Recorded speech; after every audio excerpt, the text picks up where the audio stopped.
In a world obsessed with perfect lighting, autofocus, and the latest gear, it's easy to forget what truly matters in street photography. Today, in this video, I want to try and shift from the perfect settings to the perfect.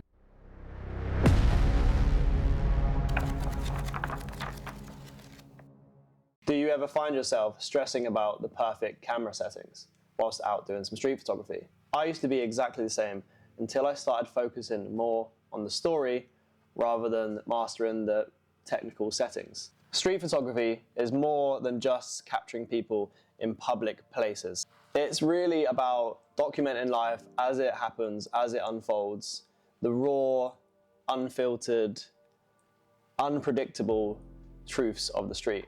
It's not so much about the perfect exposure, but more about the perfect moment. I'm sure we've all been there, myself included. We're out with our cameras, we're doing a little bit of street photography, we come across a scene. This potential scene has some interesting frames that you've noticed, and then you start fumbling around with your camera settings.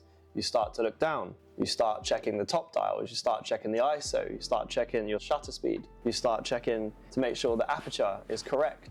You start to try and remember the exposure triangle and how that's going to fit into your shot, and then you just look up and fleeting moments might have gone. And in that moment, the settings might have just been perfectly fine for you to capture a moment in time.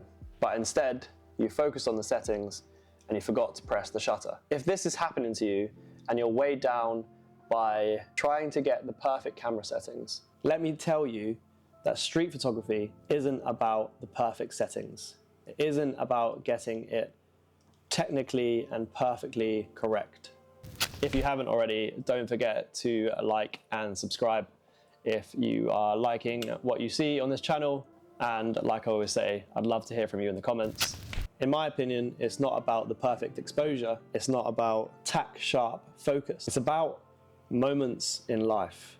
And this leads me on to my first tip, is to use something called aperture priority, or one of the other automatic settings, which I wish I knew sooner. I used to try and shoot in full manual. I thought that to be a great photographer, a street photographer, I had to shoot in full manual. And this led to a lot of frustration, confusion, and a lot of just messing around with different settings, when really what I should have been doing was focusing more on the moments in front of me. Now I use aperture priority.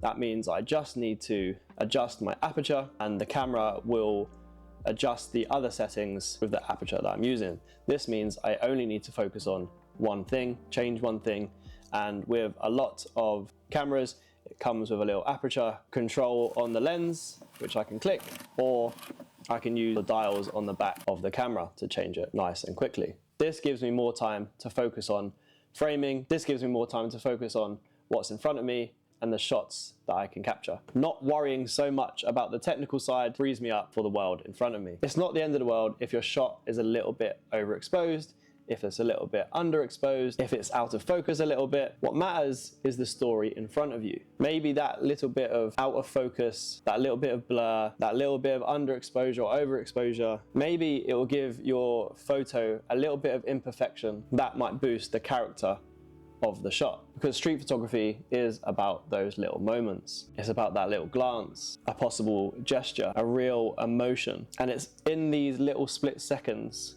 that you notice out in the world that creates a meaningful story. And worrying about your settings all the time could start to take you out of the moment. Sure, knowing your settings, perfecting your settings, and being fast and accurate and able to do all of this obviously is ideal. But if you're new to photography, if you're new to street photography, or if you're still struggling with some of your settings and looking down on your camera a lot of the time, then maybe just start to focus on the moments, the story, the frames in front of you, rather than the technical settings. Story over settings. I think we can all get caught up trying to create the perfect shot. However, what usually makes a street photo so appealing and so powerful is usually the story. You really want to be aiming to really pull your audience into the frame, into the photo, into the story. It's your job as a photographer to observe, to witness everything going on around you and to capture. You want your audience staying as long as possible with that photo. Quick question for you, how often are you shooting and capturing with your histogram in mind? Or how many of you are capturing something because you're triggered by something? When your curiosity starts to come out, a lot of the time, the imperfections within a photo, within a frame, just reassures and reflects back to us and back to your audience the actual unpredictability of street photography, of life. And within the imperfection, that's where you might see your most honest work. So my advice is to not delete all those photos that you think are imperfect. I'm very guilty of it. I'll go for a photo walk, I'll come back and I will sometimes delete the ones that I just don't really gel with. However, I found that leaving them a couple of weeks, a month, and returning to them, I sometimes find use for them.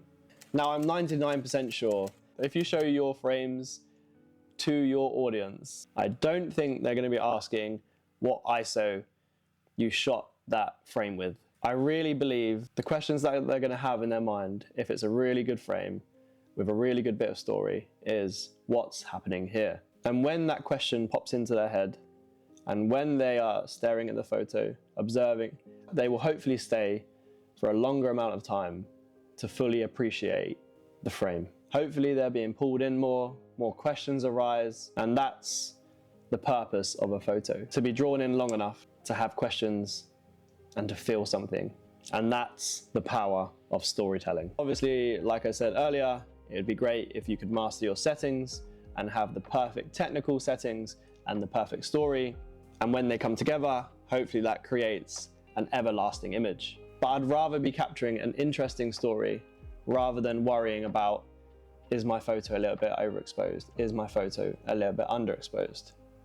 Because, as we all know, with the power of editing, we can fix and crop a little bit, which definitely helps. And that brings me to my last point. If you have captured the story and it is an imperfect frame, the power of editing really does help. You can bring it back, you can import it to whatever software you're using, such as Lightroom, and you can adjust some settings, and you can usually make the photo just a tad cleaner, a little bit stronger. So don't be out with your camera and be checking your photos constantly to see if you think you've got a good one. Just leave them, wait till you bring them back to your editing software if you use that, and you can play around with it a little bit in post. Obviously with that, you don't want to just be relying on post-production for your photos. You want to be out improving your skills as a photographer. So just bear that in mind. Don't rely solely on post, because obviously capturing a good frame, capturing a good story is still something that you should be working towards whilst out with your camera.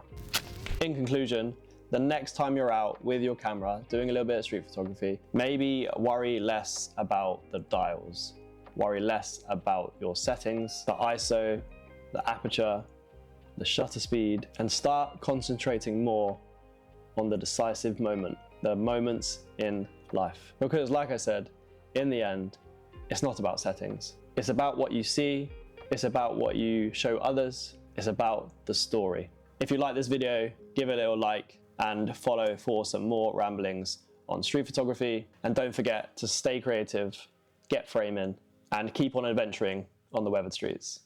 I'll see you in the next one.